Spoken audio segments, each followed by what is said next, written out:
everyone, just finished the second Bloodline novel, The Golden Lily by Rachel Mead, and I'm telling you, it's getting good. It's very complex, this book, and it gets into a lot of the deeper stuff. Now, first off, I just want to say, Sydney and Adrian is driving me nuts. First of all, it's so obvious to the audience that Adrian has a crush on Sydney, but she's just like goes straight over her head. And he develops all these different like ways to be around her, different excuses. Like he bought she's into vintage cars because for mom, she's a mechanic. And he bought an old-fashioned Ford Mustang that's like the original color from like the 1960s, and it's a stick shift, but he knows how to drive a stick shift.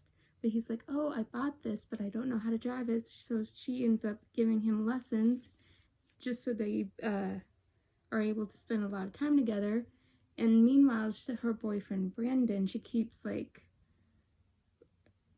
going on dates, but cutting the date short because Adrian keeps calling her saying like, and then she uses that as a family emergency to ditch Brandon and then go to Adrian, which if he's leaving her alone and then calling her while he knows that she's on the date, how is that not a clue? I don't know why Sydney would not pick that up. Anyway, so she always does this, and then she ends up, well, not getting kidnapped because she went voluntarily, but there's another group called that is like the same as the alien, like they are, I honestly can't even pronounce that word, the alchemist, but it's like a back in the day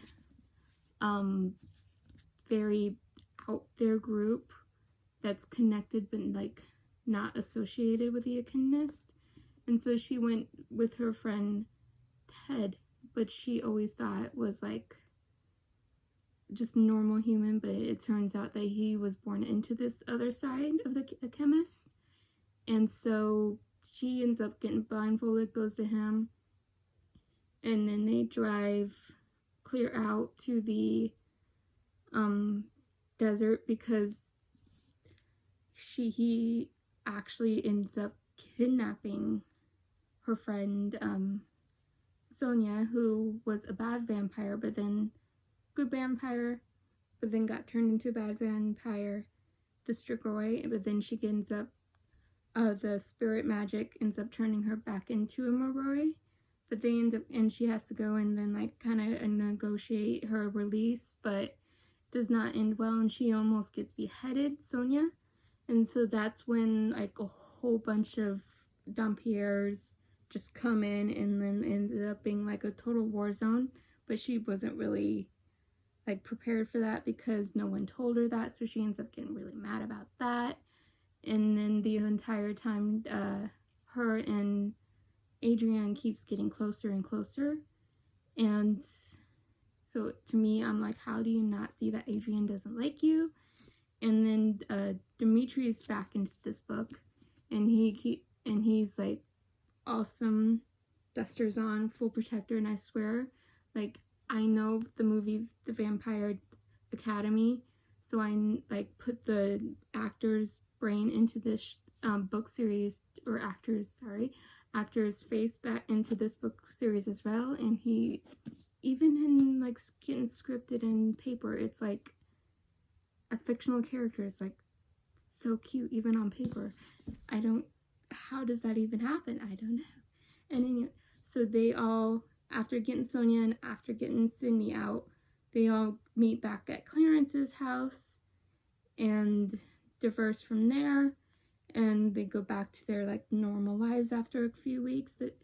And then when she gets her cell phone back from her Trey, she turns it on, she sees a whole bunch of missed calls from Brandon, so she goes up and meets with Brandon, and then he ends up breaking up with her because she says that she's like immature, so she just starts hysterically laughing because honestly she's probably the most mature person in this book. And so and then he's like really weirded out about that, because I thought she'd be sad about the fact that he was breaking up with her, but she's just so not. Then she goes to Adrian, tells him, and then they end up like really romantically kissing. And then she freaks out because she goes back to her old like ways and the way of thinking, and saying like, we can't be together because I'm human, you're a vampire, can't happen. And ends up really like breaking his heart. And then they end up not even talking after that. And even when they were like in their group supposed like figuring things out for work, or the reason why they're there, they just would stay away from each other and not talk. And I just don't get how she didn't know that. Like, how do you not know that someone likes you? It's completely obvious. Anyway, that is my recap for the Bloodlines, the second book, The Golden Lily.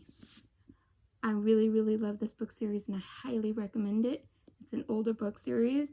The second series, like, to the Vampire Academy. So the Vampire Academy series goes first, and then this is like the aftermath of the Vampire Academy.